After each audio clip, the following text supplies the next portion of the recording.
تفضل. قال اسألوا الإيبائي، اسألوا إيبائي، اسألوا جدي، اسألوا نسبي، اسألوا الشموخ، اسألوا للواحد الأحد، اسألوا ما شئتم فأنا البعث ديني وربي بشار الأسد، فأنا البعث ديني وربي بشار الأسد. يعني مثل واحد بيحب وحده كثير كثير بيقول لك أنا بعبدك.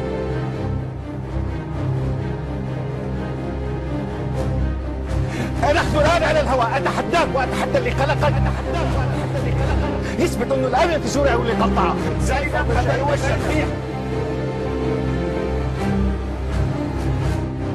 تعتقد حضرتك وبعدين مين اللي بده يحشرنا نحن بالزاوية هذا؟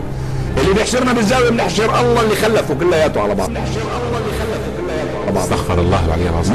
ما فينا أستاذ عماد، ما حدا بيحط سوريا بزاوية، ما حدا بيحطها بزاوية. عنا بشار الاسد قبل الله بنعبد، وانا بقول لك اياها هيك.